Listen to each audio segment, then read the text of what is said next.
So the blood-brain barrier actually consists of the endothelium. Its role is to basically let oxygen and nutrients into the brain and let waste out. And that's it. It's supposed to be like the cops for the brain. But when it becomes permeable or leaky, you can imagine when other things are getting in there, viruses, parts of bacteria, like lipopolysaccharide, which is extremely harmful, like mold biotoxins, metals, all these things getting into the brain from a leaky blood-brain barrier is very harmful. Hello and welcome back to the Vibrant Wellness Podcast. I'm Dr. Emmie Brown, here with my fabulous co-host, Melissa Gentile. Today's guest is Dr. David Musnik, a board-certified specialist in sports medicine and functional medicine with over 25 years of experience treating complex brain injuries. Known for his integrative systems-based approach, Dr. Musnik brings a deep understanding of the blood-brain barrier, neuroinflammation, and the nuanced recovery process after concussion. In this episode, we dive into insights on concussion care, the role of blood-brain barrier permeability in cognitive health, and what it truly means to build cognitive resilience. Thank you so much for being here, Dr. Musnik. Welcome. We're talking a lot about longevity, Dr. Musnik, as of late. And of course, we want to know, is longevity relevant to the conversation of brain health? I can guess the answer, but I want to hear it from you. That's a good question.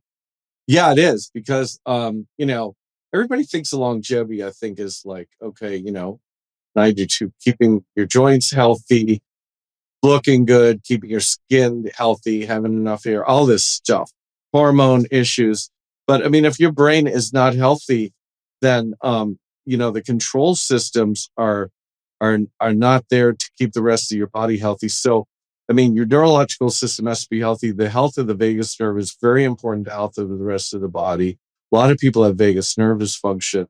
And then if people have brain inflammation, if they have neuroautoimmunity, that's really going to limit their longevity. Plus, if you have some longevity in regard to your age, but you can't remember things and you can't find words, or you have problems because you have antibodies to your cerebellum and you're not coordinating, you're falling, or that is not a high quality of life. So of course, when you talk about longevity, we want to be healthy, and brain and neurological health is extremely important. But I think it's the least identified aspect of longevity medicine. And I want to get into concussions a little bit. We've had some providers on to talk about concussions and treatments and kind of a functional approach there. But kind of going backwards, how were you treating concussions before you developed your pathophysiology approach to healing the brain after concussion? So I was doing a smattering approach, which a lot of people do. You call it green medicine. You throw green things at people, like putting people on curcumin. But I was doing some very enlightened things too, because one of my secret weapons is, and one of the most impressive things that I offer my patients is something called frequency-specific microcurrent. So it's a 2-channel microcurrent system that actually I use to heal the blood-brain barrier. I use it to decrease inflammatory molecules in the brain. I use it to heal inflammatory plaques and MS. So I was using that before I developed the complete pathophysiology approach to healing the brain. Is that a device that you can only have access to like in a clinic? Is that something that people can purchase and use at home? What exactly is it? It's a 2-channel microcurrent system that's, I'd say, very sophisticated, that is only available to a healthcare provider that within their license can treat people with microcurrents. But in my practice, if someone's far away, I can design the programs and load the programs on a whole microcurrent device and then train them remotely how to use it. Oh, very cool. Not something that people could just go online and purchase up this equipment and the programs and do anything with it, because it has to be supervised. It's a highly specialized system and it's extremely efficacious. If anybody said, what's one of the tools that you have that's the closest thing to a magic wand, that's it. And I'm wondering, I imagine the answer is yes, but I'd love to learn about the pathophysiology approach to concussion that you've developed. And I'm wondering if you're using this microcurrent device within that program. And that's a good question. So yes. So so to back up before the pathophysiology, the way concussion was treated prior to what I developed, and it's still being treated this way, is just label it. You've got a concussion, rule out a brain bleed, and then they tell people to go home and rest. Right. And the rest is inappropriate most of the time. And then there's no actual treatment for the pathophysiology. So what I did in 2016, and I've continued to do it, but when I put this together originally, just read every research paper on concussion. And most of them are done on mice and rats. Some of them are done on humans because you can't give humans concussions. Right? You can't just give them a concussion and then check their blood-brain barrier, check their cerebral spinal fluid or whatever. But they can do it to rats and mice. Anyway, there has been, and there is just hundreds and thousands of articles on what happens in the brain. And I was impressed with, when I finally put it together, all the different pathophysiology pathways. And you have to put it together in terms of not only the whole list of them, because I can give you the list, but what's most important in what's called the acute phase, which is the first 2 to 4 days. Then the subacute phase that goes until about 6 weeks, and then the more chronic phase. What pathophysiology pathways are important because it depends when you see the patient as to what interventions you do addressing the pathophysiology. But the point is, you want to bring in interventions that address the pathophysiology because that's the best way to manage it. Because there's no drugs for concussion really, and you actually have to manage the pathophysiology. And so I'll give an example. So initially we have a lot of, mechanical shearing. We actually have edema. We can have hemorrhage. But then you have something called neuroexcitotoxicity. And so neuroexcitotoxicity is when the NMDA receptors are involved. And then you could have an influx of calcium, and then you could lose neurons because of that particular pathophysiology. So, one of the things to do about that is to give people, say, magnesium and magnesium threonate because that binds to NMDA receptors and helps stabilize it. What's interesting is if people have antibodies, with the NeuroZoomer Plus test to that receptor, it does complicate things a little bit. But and then another huge pathophysiology pathway is neural inflammation. And neural inflammation has to do with what's going on with inflammatory molecules in the brain, what's going on with the microglial cells, because the microglial cells, if they're normal, are really interesting cells, and they actually move in the brain. They move, and they're like these little tumbleweeds that move around that have these little arm projections. They snip synaptic networks. And in actually trimming them, they're actually making them work better. But if these microglial cell populations in an area of concussion, or it doesn't have to be a concussion, it could be Lyme, it could be mold, it could be a virus. If they get damaged, they lose the ability to move. They lose the ability to prune these synaptic networks, and then they can go into what's called the M1 phase, which is a highly inflammatory phase of the microglial cells. And then they create a lot of neural inflammation because they create all these neuroinflammatory molecules, but they also do not create the growth factors like brain-derived nerve growth factor and nerve growth factor. And these growth factors are extremely important for the brain to heal and for the brain to be healthy. And, another pathway is the blood-brain barrier damage. And so there's lots of different pathways. I've outlined this in a chapter in a book in integrative neurology. And I do teach, seminars on this subject because the actual areas of pathophysiology, every one of them needs to be managed. And if you look at these things from neural inflammation, microglial modification, even the whole pathway of protein folding abnormalities, which occurs. Another pathway is autoimmunity to the central nervous system. So there's so many issues, mitochondrial dysfunction, there's so many issues. But if they are mapped out according to the stage someone's in, and if they're managed, someone can heal completely from concussions and not have what most people have, which is, neurological loss and persistent problem. And how do these pathophysiology pathways relate to things like brain fog and cognitive decline? Maybe some of those after effects that you were just referring to. Okay, so one thing that's interesting about these pathways is these pathways are not just related to concussion. A lot of these pathways are related to all kinds of other issues that can go on in the brain. So you can use all this pathophysiology to look at MS, Parkinson's disease, these neurodegenerative disorders, and cognitive decline and dementia, because a lot of them are similar. Although there's some specialized pathways that go on, say, in Alzheimer's disease and whatever. But say brain fog, first of all, if someone says I have brain fog, very important to ask the patient, what do you mean by this?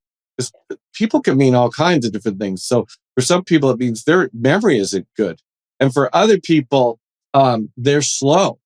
They feel like they're walking around in fog. So one thing that I like to differentiate when I see a patient is, what do you mean by brain fog? And, really delineate all the different brain problems people are having. I've got a 3-page questionnaire called the Brain Region Questionnaire that I give people, and then look at it and then can tell all the different brain regions that are actually in dysfunction. But brain fog is a combination of usually neural inflammation, and it may be mitochondrial dysfunction. It's slow firing in the central nervous system. It's a combination of things, but there could be many causes for it. It's like a symptom that many people have with brain problems, because it could be a symptom in Lyme. It could be a symptom in mold. It can be a symptom in Epstein-Barr. It can be a symptom.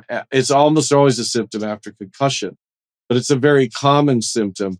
And it's a really important symptom to eventually eliminate in patients that have it, because it's very troublesome for people. And do you have some clinical pearls on how to treat neuroinflammation? Like, how are you addressing this? Yes. So there's some things that are like, I would call no-brainers. Which, so like I'll put everybody on a type of curcumin that's highly absorbed, because curcumin in the central nervous system, if it's highly absorbed, if it passes the blood-brain barrier, is very anti-inflammatory, but it doesn't do everything. Because the approach you want to take is not just to throw green things at people, although curcumin's a yellow thing, but you know what I mean, Marguerite? Yes. Okay, so the long vita form of curcumin is very helpful. And what's nice is for kids, they have this in a gummy, and for adults, it's in a capsule, but some adults prefer the gummy. It just depends. I mean, I'm like eating these gummies all day long just to keep my brain disinflamed, because I think a lot of people have brain inflammation.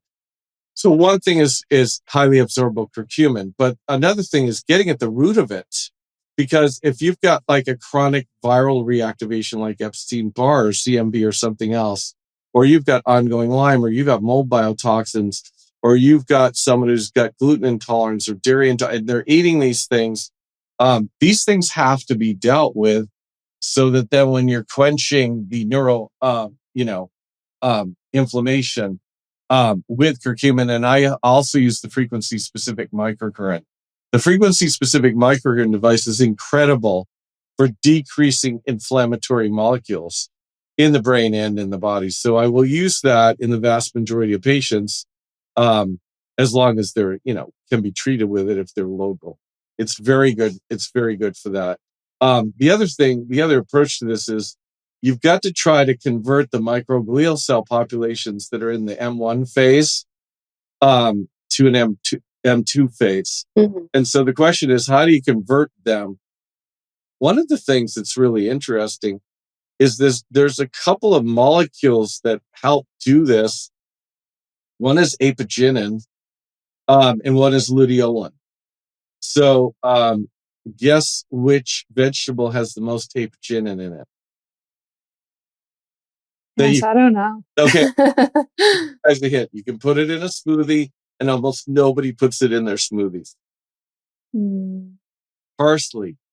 Parsley. Oh, I love parsley. Well, that's a strong I do flavor. a lot of parsley. Before I knew about parsley doing this, I just, anybody said, you want parsley in your salad? No. Do you want parsley? No. Now it's like, yes, give me as much parsley as possible.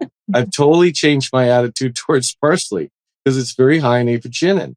And so I have people make, these wild blueberry smoothies because the anthocyanins in wild blueberries are very good for the brain in terms of antioxidants, but the parsley has something in it that's going to help the microglial cells. I literally have people like take a whole head of parsley, cut it in half, and put those leaves in a blender along with the wild blueberries and other things to make a smoothie. I tell them avoid dairy because of molecular mimicry. And we could talk about molecular mimicry because it's actually pretty important. But the other thing is luteolin.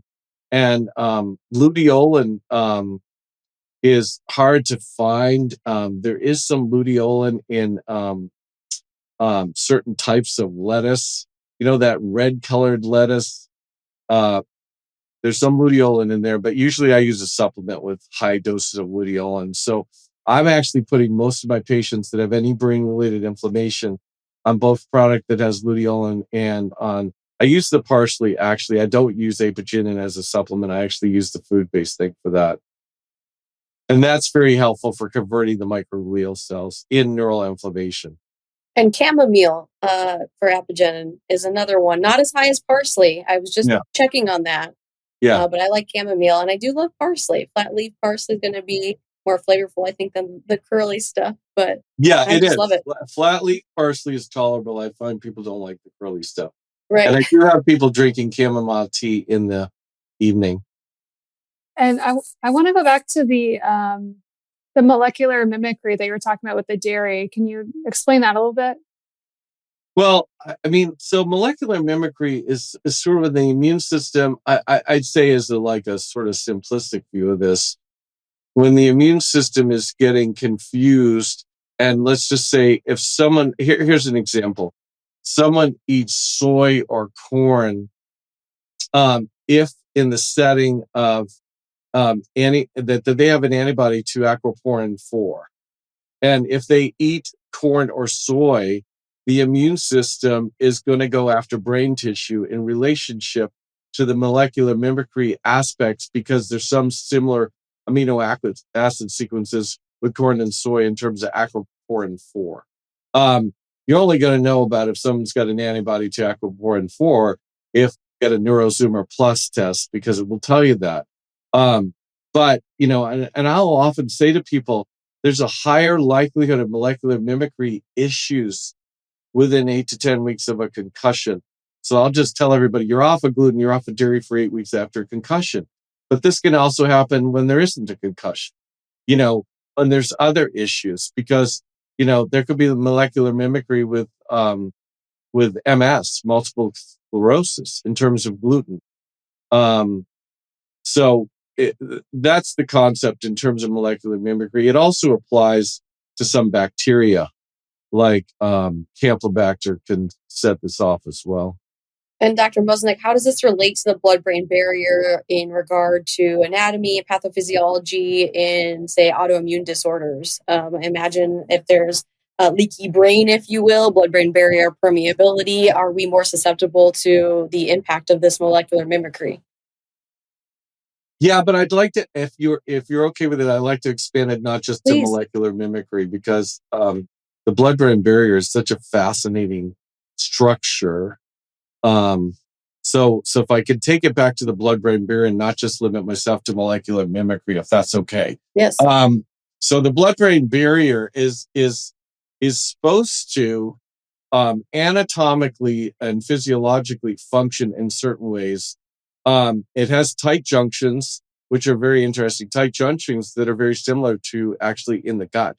So one of the things that's interesting is if someone actually has intestinal permeability and you find out they have antibodies to zonulin or gluten or something in the gut, there's a high possibility that they also are going to have a permeable blood-brain barrier. And so the blood-brain barrier actually consists of the endothelium, but it also consists of, astrocytes, periocytes. There's a whole bunch of structures that it consists of. Its role is to basically let oxygen and nutrients into the brain and let waste out. And that's it. It's supposed to be like the cops for the brain. But when it becomes permeable or leaky, you can imagine when other things are getting in there, like viruses, like parts of bacteria, like lipopolysaccharide, which is extremely harmful, and like mold biotoxins, metals, all these things getting into the brain from a leaky blood-brain barrier is very harmful. Then that starts neural inflammation. It could also trigger neuro autoimmunity.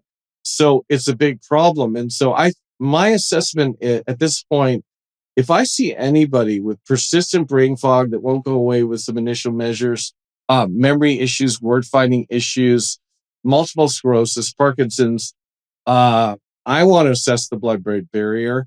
I want to check for antibodies to the blood-brain barrier, and not just S100B. I would say that, I know this is a Vibrant Labs thing, podcast, but I do like the Vibrant Labs test for this. And I'm not just saying it because I'm being on this podcast, because the Vibrant Labs in the NeuroZoomer Plus has multiple antibody tests for the blood-brain barrier. And one of them I really like is the anti-microglial test, because if someone's got antibodies to their own microglia, you really have to have an approach to this because they're supposed to be supportive, producing growth factors. So, and, the typical test for it is called S100B, but I don't think it's enough. So I do like that we have, through that NeuroZoomer Plus, we have multiple tests for the blood-brain barrier. The other thing is, if someone tests positive for the antibodies to the blood-brain barrier, it's also important to test for leaky gut and then have a direct program to heal both barriers. And I would say that this is much more difficult than I think people think. So, I challenge anybody to say, you think it's easy to heal leaky gut? It's not. And one of the problems that I see a lot of my patients, they've been to some other functional medicine doc, and they go, oh yeah, I was told I had leaky gut, and they put me on this. And I said, did you ever test again? No, they never tested again. So how do you know it's actually healed? They don't know it's actually healed. And I think this is a big deal in the functional medicine community now, just assuming things are healed because you put people on a few things, but it's not necessarily true. Just like Epstein-Barr reactivation, that may not be healed. Just you got to retest the test, and you got to know when to do the test. So I would say you have to have a goal of assessing the blood-brain barrier, and you have to have a method of healing the blood-brain barrier, because you don't want a leaky blood-brain barrier. Any neurological condition with post-concussion or MS, Parkinson's, cognitive issues, anything. And one thing that I'm seeing a lot of people with neurological symptoms they don't have a diagnosis when they come in. So it's not like they got Parkinson's, they got this. All these people are having all kinds of neurological symptoms, and that we have to be able to approach these patients, not just by their diagnosis, but by assessing the blood-brain barrier, neural autoimmunity, and having an approach to actually treat the pathophysiology. Then I would say the frequency-specific microcurrent, I also use it to treat the blood-brain barrier and heal the blood-brain barrier. I figured, and I was going to ask what else. You may have already mentioned it, Dr. Musnick, but for treating the blood-brain barrier, I'm thinking about omega-3 fatty acids, avoiding EMFs. I do want to speak to this and hear your take on that. And sorry, Melissa, I was just so excited, but I blended it into my question. So how are you approaching blood-brain barrier permeability? Okay, so there's been information for a number of years on the effect of EMF on the blood-brain barrier. And so, so here's the issue, most people don't realize there's three forms of, fields we're being exposed to: radio frequency. And radio frequency is the majority of things that's harming the blood-brain barrier. So that's like wireless. That's like the things that hang out of, if I ever get interviewed by someone who's like, has the stuff hanging out of their ears and it's not connected to something, I go, hey, let's fix that, because I don't want to be talking about health and you got a Bluetooth thing coming out of your. I got my cord right here. Yeah. You used to have a cord. We only do cords. That cords are air tubes. Did you know that? And I don't know whether you gals are using air tube headsets, but that actually is the best, as there's almost no EMF from that. But to summarize this issue, there has been a bunch of research on adverse effects of electromagnetic fields, and it's primarily radio frequency, but it's also EMF. But radio frequency, Bluetooth, wireless, cell phone, 5G towers. And that does harm the blood-brain barrier. So I tell all my patients, I say, look, no Bluetooth devices, no Bluetooth headphones. Turn the Wi-Fi off at night. If you can hardwire your house, don't even have Wi-Fi. Use something to protect yourself against Wi-Fi when you go out or when you travel. There are some devices that do that. So what I would say is most of the information on the fields is on the blood-brain barrier, but and the other interesting thing is, did you know this, that these fields go way into children's brains because their skull is not as thick as adults. So children are even more susceptible to this. And I'm seeing a fair number of kids in my practice that have all kinds of brain-related problems. And we really have to institute the EMF protection guidelines with them. And I can't remember right now if you asked more than just the EMF thing, I think. What else was it? Sure. What other therapies aside from the microcurrent are you using? Yeah. Yep. I think curcumin has a role in terms of anti-inflammatory effect. Healing leaky gut, definitely has a role, because if you got lipopolysaccharide going through there, and so I'll use things like BPC 157 as an oral peptide for that, and other things to heal leaky gut, because I think the approach to this is underestimated. I think it's very difficult because people actually have to approach it as a leaky gut and leaky brain are autoimmune conditions. It's not just, it's just leaky, you just throw a green thing at them that's going to patch it up. You also have to approach it as an autoimmune condition. So I will also use low dose naltrexone. Okay. And most of my patients, and try to get them up to 4.5. That there is some information that alpha lipoic acid may be helpful for this. Resveratrol may be helpful for this. So I will use some of those things, and along with then the frequency specific microcurrent as well to try to heal it, and eventually get tests, retests like 4 or 5 months later, for the blood-brain barrier antibodies and for the gut tight junction antibodies. Right. And to clarify, Dr. Musnik, the form of curcumin, did you say liposomal? Long Vita. Long Vita. It's called Long Vita form. Is that a brand? I'm not familiar. It's not a brand. Hold on. I got a bottle of gummies here, so I'll just... I'm intrigued. You're intrigued. Okay. Well, one company that makes it is Nordic Naturals. Okay. And they actually, they create the gummies, and it is called the Long Vita form. But there's another company that makes it. So Long Vita is LONGVIDA. Perfect. So that's called an optimized curcumin, but it's been designed to pass into the brain. There's another company there's a number of companies that make that form. One of the companies that I like that also makes it as a capsule is called Protocols for Life. Okay. Very helpful. So for kids, I'll use the gummies.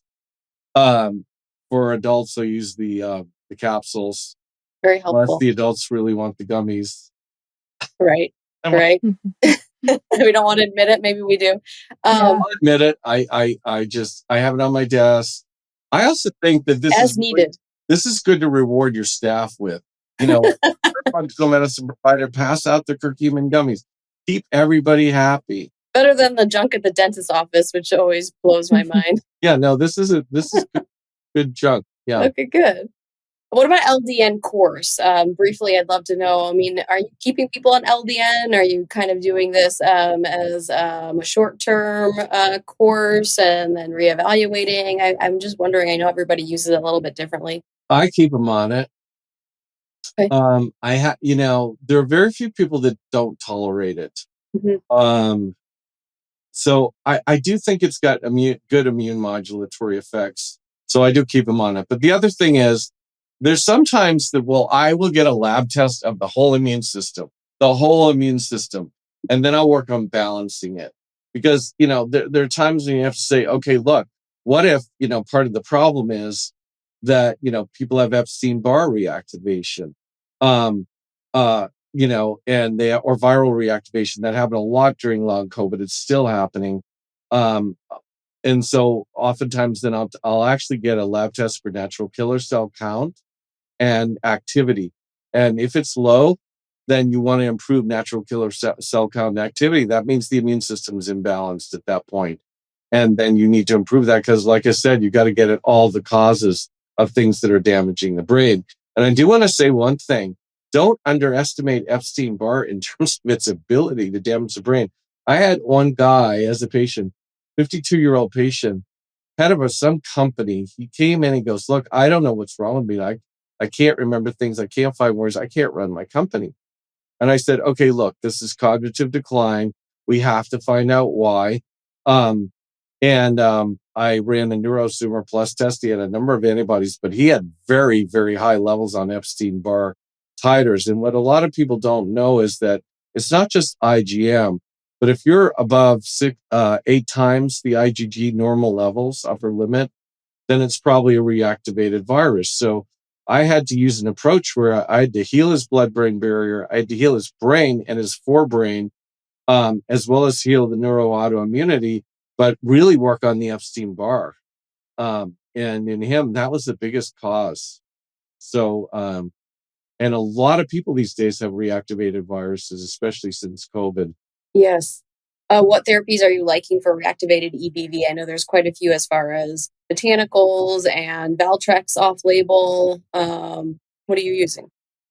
So I use a combination of homeopathy. So I also do homeopathy. So I use a combination of homeopathic approaches with different dosing strategies. So I always tell people we're going on 2 hikes. This trail is the homeopathy trail. This trail is the herbal trail. And so I actually like a company called Desiree Bio, Des Bio, because they specialize in variable dose potencies for the viruses. So I do use those. I like those. I use certain herbs because there's certain herbs that actually counteract a lot of things in the herpes family. So I use Japanese knotweed. I'd have to look. Licorice extract. Oh, You use licorice extract, you have to monitor blood pressure. I do use that. I just have to. I have to look at another list. There's one more thing that I use for Epstein-Barr. okay. Well, that's a good. Oh, monolaurin. I do like monolaurin. Oh, yes. Okay. And I'd like to touch a little bit more on how you use the NeuroZoomer Plus, Dr. Musnik. You mentioned a few of those antibodies, but in terms of speech and coordination and gait disorders, we haven't discussed this. What are some of the markers or the antibodies you're looking for when you have patients coming in with those complaints? Well, so one good. Well, I mean, I'm going to expand your question. When would you like to order a NeuroZoomer Plus? Yes. I would say this is underused. It's an underused test. It's like, and I don't think it should be. I think it should be used more. Why? Because number one, if someone has neurological symptoms, word finding problems, memory problems, brain fog, motor speech problems. I mean, there's so many coordination problems. If they have antibodies to brain tissue, then I would say like the horse is out of the barn. This is a big deal. Like, and then I have to explain to them, this is an autoimmune condition where your immune system is going after tissue in your brain, and we have to approach it that way, much more serious. So I will use the NeuroZoomer Plus for any of these these types of symptoms. Also, if someone has MS or Parkinson's and they're coming to me, or they have peripheral neuropathy and they don't just have diabetes, because on the NeuroZoomer Plus, there's a number of antibodies that will explain peripheral neuropathy. There is a funny disease called stiff man syndrome. Mm-hmm. It's now been labeled stiff person syndrome, where people are extremely stiff and tight and in spasms. And there are a number of antibodies to diagnose that. So I'll use it for that. There is that aquaporin 4 that I want to know if people have, because then they absolutely have to go off of soy and corn. If anybody has MS, I want to see what these levels of antibodies are to myelin, because the way people are usually treated with MS is just to use a biologic, but these antibodies to myelin need to be monitored. Or if anybody has antibodies to myelin and they don't have MS yet, they could develop MS. So there's a whole bunch of use for the NeuroZoomer Plus, and I'll tell you my bias. I don't use the NeuroZoomer very much. I just go to the Plus. Mhm. Because I don't want to order the Neuros, say okay, and then say, okay, now we got to do this. Now I want more information. Yeah, Sure. I want all the information. Right. And when are you repeating it? What frequency do you recommend? Well, I'm using it to monitor the autoimmune aspects of the disease process in patients. And so I usually tell people, we're not going to repeat this for 6 months, but we better be doing some effective therapies to address this before we repeat it. And most of my patients, because I'll show it to them. I'll say, look, eventually I want these numbers to be low. They may not be zero, but I want these to be low. And that will tell me that we're having some, besides, I want your symptoms to be much less. I also want to know the autoimmune process is being managed. And I would say there's not enough clinicians using a test like this to see if there's autoimmunity in the brain. Because like I said, if there is, it's a big deal. I had a patient come in recently and she had trouble with speech. And nobody could figure out what it was.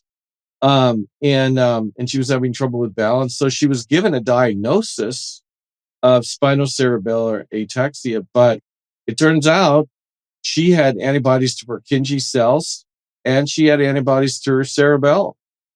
And so, and I was the first one to tell her, this is an autoimmune condition. And the problem with a lot of neurology is they label something, they tell somebody has something, but they don't say why.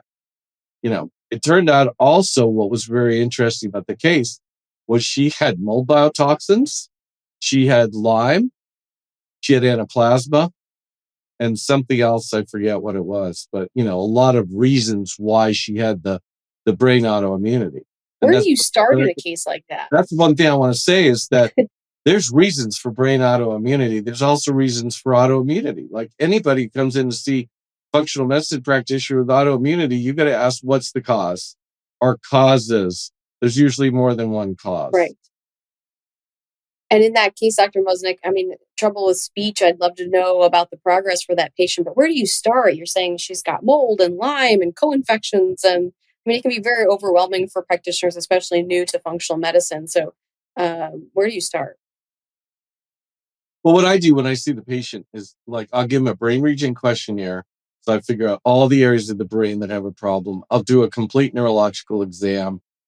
And then say, okay, look, this is, tell the patient this is what I'm finding. And then I want to know about the imaging studies. And I do want to say one thing. Did you know that gadolinium, with contrast, is toxic? It's a heavy metal. It's toxic. And so functional medicine providers need to know this so that if they want to send their patient for an MRI, that they could say without contrast. And did you know also the most MRIs are done with a 1.5T scanner? You can ask for your MRI to be done with a 3T, and then often you don't need the contrast. So that will limit the use of the contrast, because the contrast can be toxic to the central nervous system. I've had people coming in. I had this lady today with all kinds of brain-related problems and whatever at 37.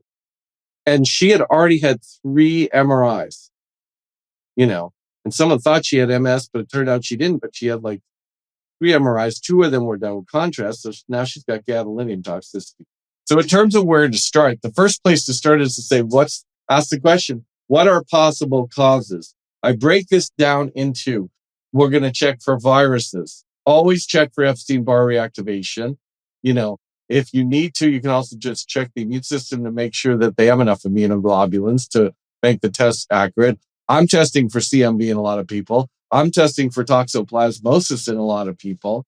Then, I will ask everybody, do you camp? Have you been exposed to ticks or bites? It's not just ticks. And then They say, we got to get accurate testing for tick-borne diseases. And then, like this lady today that had all those brain-related symptoms, turns out that there were so many issues, like it started with mold. So say, have you been in a water-damaged building? So ask those questions and then check for the mold biotoxins. Has it happened again? It turned out that multiple insults were causing her neurological issues. To just get me acquainted with this is say, okay, I think we have a mold issue, but I want to check. I want to actually know what the biotoxins are. Oh, okay. It's possible you have tick-borne illness because you've been camping a lot. You said you've even seen ticks, so we're going to order that. But then I want the virus studies as well. And then there's the whole issue of metals these days, which I've gotten very interested in because I'm finding high levels of lead and mercury, aluminum, uranium in people. And that brings up a whole other issue, which is what are the possible neurological side effects of long COVID, which you didn't ask, and I'm not going to necessarily get into, but it does, we have a lot of people now with long COVID that are having neurological side effects that at some point we could get into that whole subject. I was going to say, I feel like that could be a whole nother episode in and of itself. It could. Well, Dr. Musnik, thank you so much for taking this past hour with us to really dive deep on the NeuroZoomer Plus. I learned a lot. I'm definitely going to keep eating parsley over here after listening to this. We haven't, gone too deep on concussions in this way before. So I think this offers a lot of value to our audience. And if anyone tuning in today wants to connect with you, learn more from you, where can we find you online? Well, a couple places. The clinic that I work in is in Idaho. So that www.fmioptimal.com. And then